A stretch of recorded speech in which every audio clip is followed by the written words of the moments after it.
Henry, Hey, hey, Brian. Morning. Sorry, I've got some issue with my no laptop. problem. I'm waiting. My billing, our billing clerk is going to join to run you through the billing Oh, tool okay. in about 5 minutes, but she's not on, so I'm trying to message her right now. Let me see where she is. Oh, okay.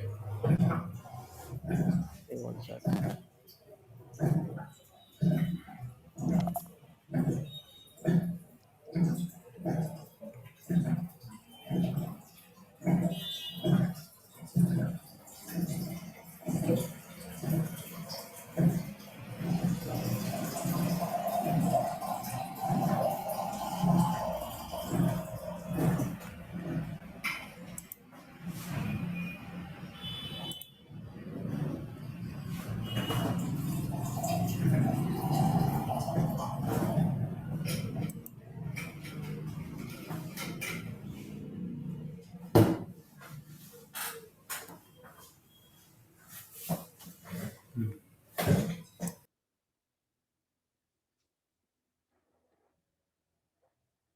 Hey, Henry, while we're waiting, I'll show you a couple of things that I needed to show you.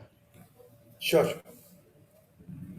Um, so we talked about it, but we didn't. I don't think we put the notes in the prioritization. I don't think we put it in the smart sheet, so I got to show you right now. I just Yeah. read it right now, but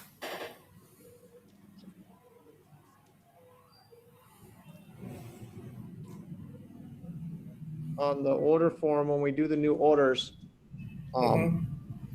when we add the cost in, everything's Right. good, everything's good, everything's good. But I need another data point here that says estimated costs. So, Okay. and that's a fixed number, but we want to be able to adjust it. So we want to be able to take, like say the total right here. We want to take the Mm-hmm. total and we want to put an amount in the estimated cost that is the total minus 20%. Or we want to be able to put the percentage in there, let me say. So, Okay. and then, so we want it to say estimated cost, and then we Mm-hmm. edit that. So we put the percentages and then it adjusts, it does the math to do the total of the estimated cost. And then So that would be on the grand total or on the total cost. it'll be the grand total. So Oh, if I added multiple lines here, it would be the grand total. okay. So it would be So off the grand that's total. 466. Yeah. Yeah, so we want the field to say estimate. So in here, it would say we want a field that has a percentage, so we can enter the percentage and then the And then actual it is estimated, calculated. correct. And then I need that field, those fields to be on the order transmittal. Um, Okay. The email that we said. yeah, and I've been hitting the order transmittal, but it's not sending it to me. I know you put my email address in there to send it, but I haven't No, been. Did so you do it basically for? this was a test Oh, okay, email. gotcha. Got That's it. the reason because I need to, if we want to work on that, then we need to get a, either a paid service because this is a, Yep, third party service that I'm using, gotcha. SendGrid. Got it. Okay, so if you need that, then we can go in for a paid Okay, service for perfect. that. I just wanted to make sure I didn't break something. So, No. okay, Jennifer, can you hear us? Yeah, I'm on. I'm Okay, here. I'm gonna give you my screen. What I want you to do is just open the billing tool and just run through a job slowly, which you do in the billing tool. But let me give you the screen so you can share. Okay, you should be able to share now, Jennifer. You want me to share on my screen Yeah, for the billing tool? Okay. yeah, because I'm working remote today, so I don't have access to it. So you gotta open it up and share it. Okay. I got to figure out how to get to it. How do I share the screen? How do I share? You should have a menu at the bottom that just says there should be a green button that says share screen. Oh, share screen. Okay. Got it. And then if you have dual screens, it'll let you pick which screen you want to share. There we Okay. go. So you can see the billing tool? Yep, we can see it. Yeah. Okay. Okay. So when we get a purchase order in from the customer, from the client, we go ahead and we input the purchase order in here, whatever it is. We fill in the PO date, what the engineering amount is, the material, the labor, and then right here we select which type of project it is for them, and then we add the PO.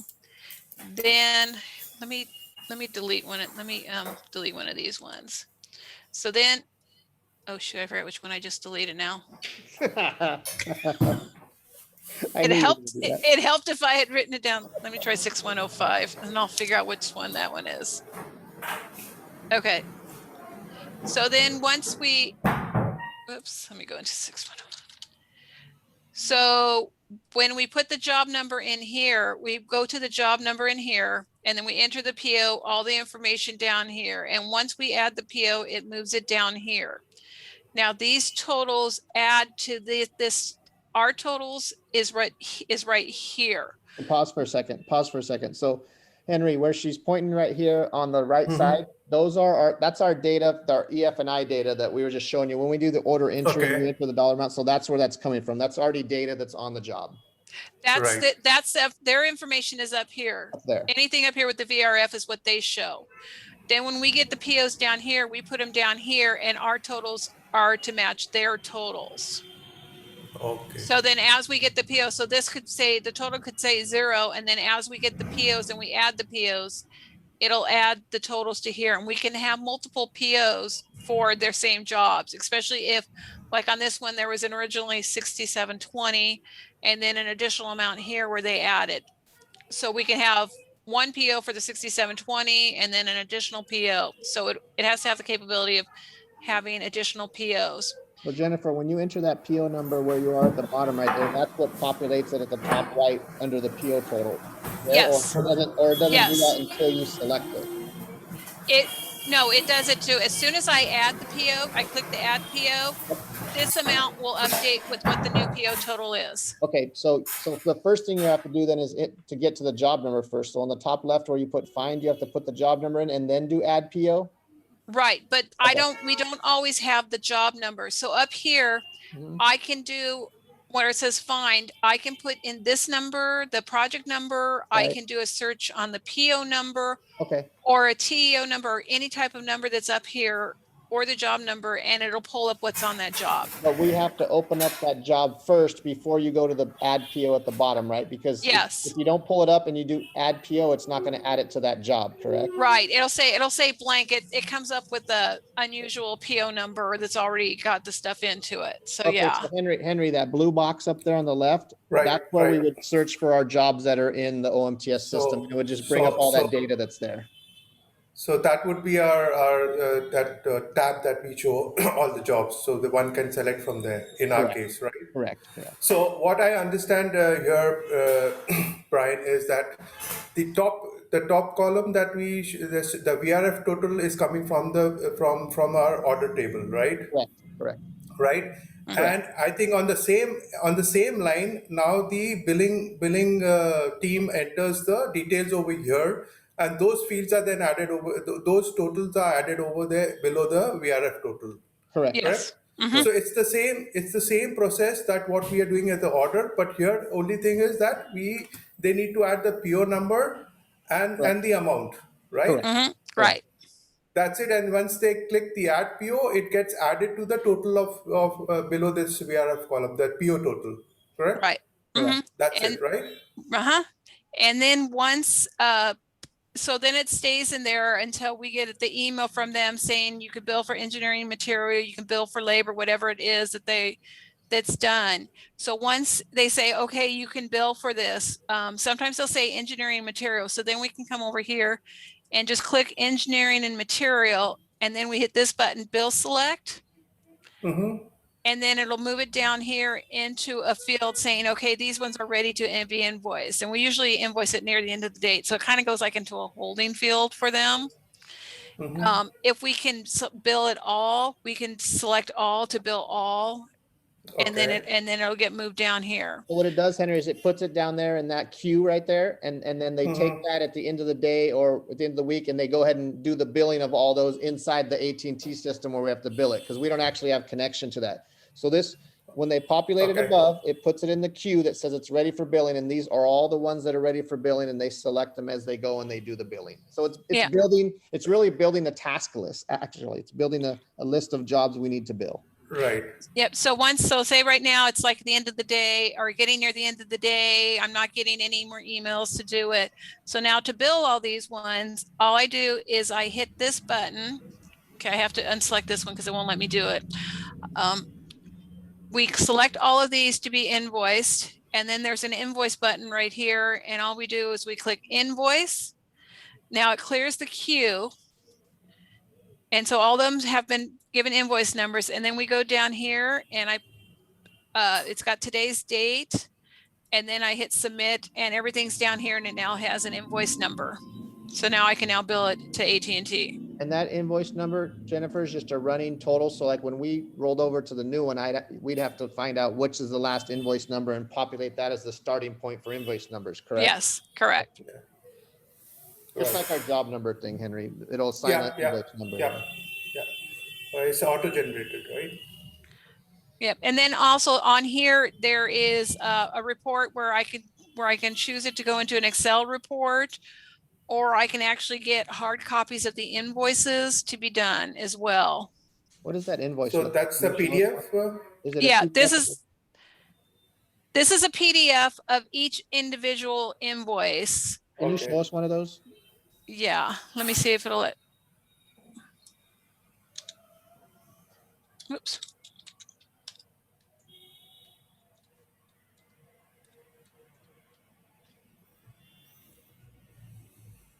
Because sometimes if it's one of your subcontractor or one of your unusual ones that we don't have the billing system. So Right. Can you see the invoice? Yeah. Can you email that to me, please? Okay, it's going to have all. Yeah, I can email it. Let's It's do going to that. have a lot of them. That's fine. I'll email it to you afterwards, Brian. Okay. Perfect. So this Okay. is one of the issues, right? We were talking about, Jennifer. It always says AT&T because that was hard coded in there. So Right. we need to go back to the billing tool to see where that AT&T is entered and make sure that we can adjust that. I can show you something else that it still says. It still says to contact Phil. Yeah. We'll change all that. That's why when you send that to me, I'll get all that corrected. Yeah. I mean, But that's what- no big deal because they don't see these invoices. Correct. So go back to the billing. Go back to the billing tool. I wanted to see if it says anywhere on there what Oops, the wait. customer is, or if we have to actually probably add that in there because I don't see there's a field in here for customer, right? No, I don't think there is. So it was just hard coded. So Henry, I'll talk to you about that because the problem with Okay. they hard coded like a name and a customer in there. Well, we need to make that selectable and editable. So we'll have to add that somewhere. That makes sense. Okay.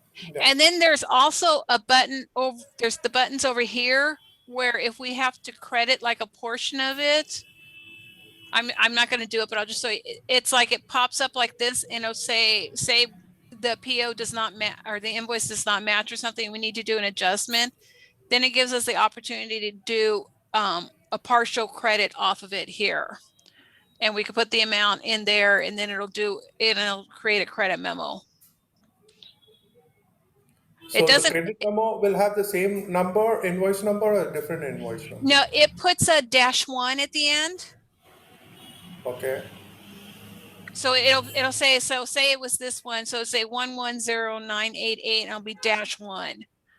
And then everything will be like these, all the numbers that got credited or whatever amount got credited would be in parentheses as a credit.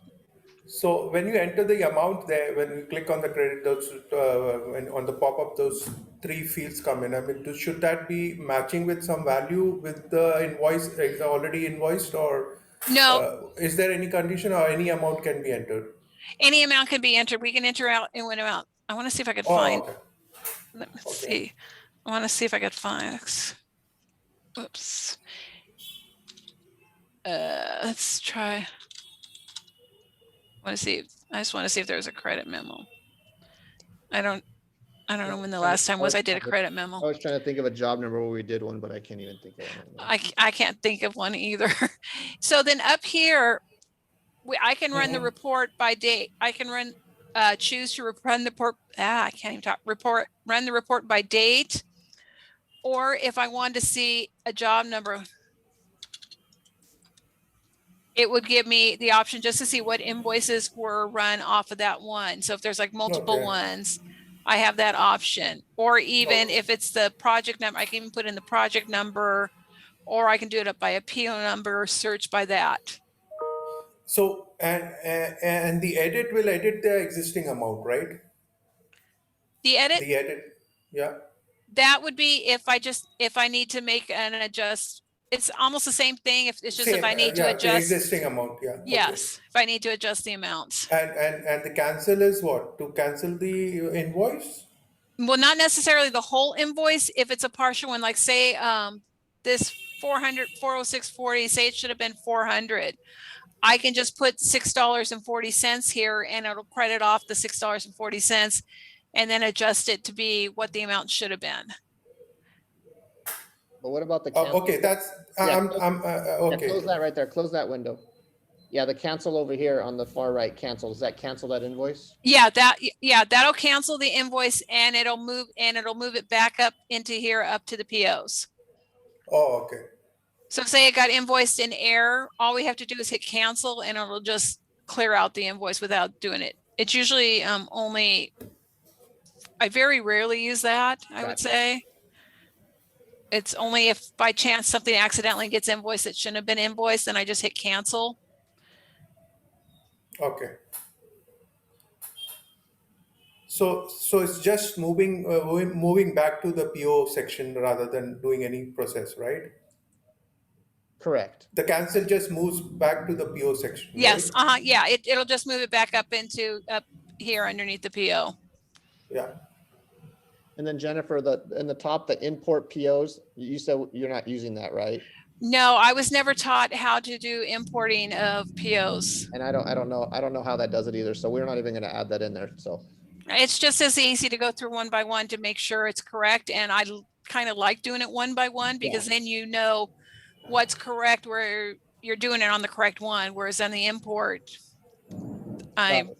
yeah. So you see, Henry, where it says import a PO Right. at the top, that's going to go away because we don't even know what it does actually. So Right. So and in the add PO, I have I see these input box. So I understand that the PO number is there. Whoops, go ahead. Sorry. Yeah. Okay. PO number is there. Then next is PO date. And what's that PO line? Is that just an input box or is just Well, there's a in AT&T, they have and engineering is one line, material is one line, and the labor is usually one line on their PO.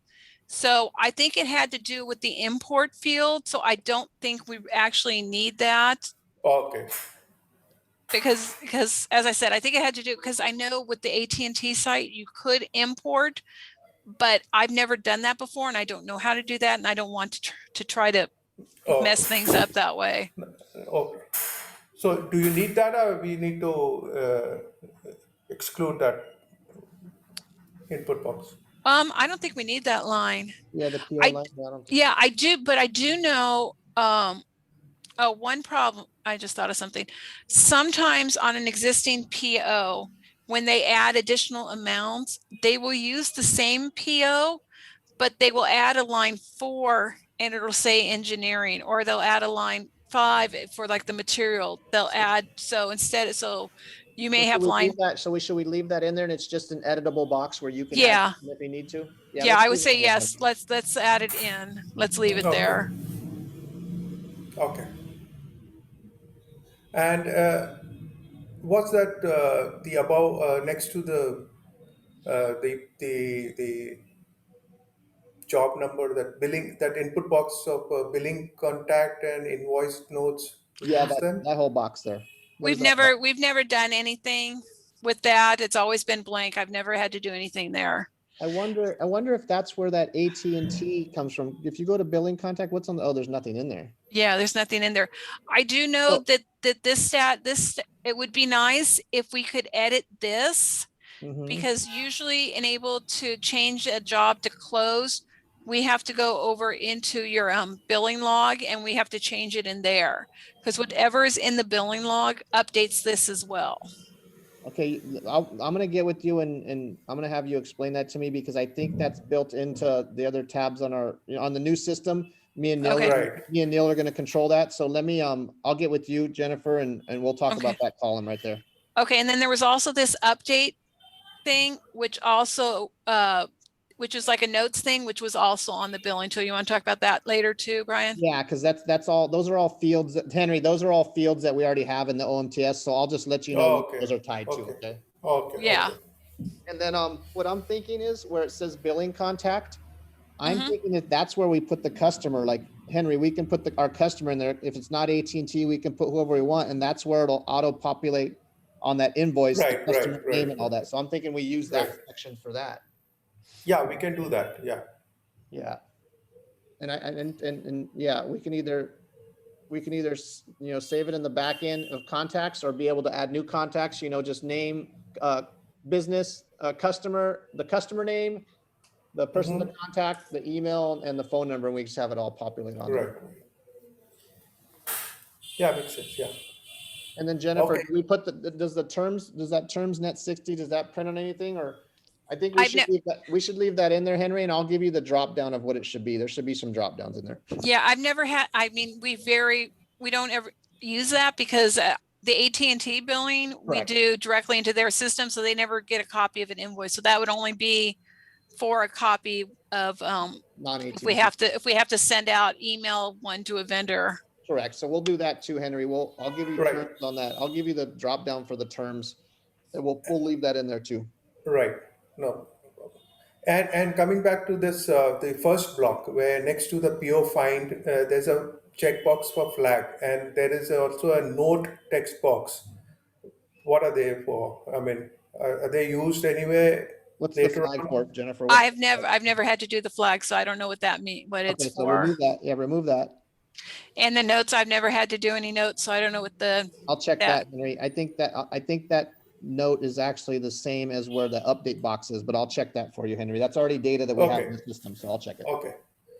So let's, what we do is Brian will figure out the layout first, okay? Okay. The complete layout based on the data points that you Okay. send me, and then we'll go forward. I've understood the logic here, Okay. but now we need to finalize the layout, how it should be.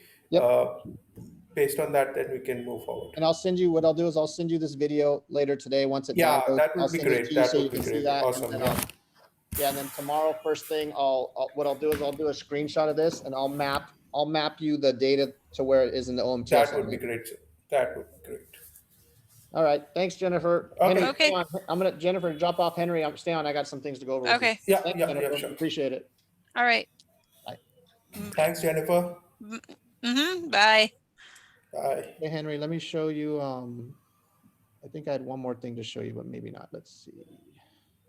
I updated that sheet. Okay, I saw right. that.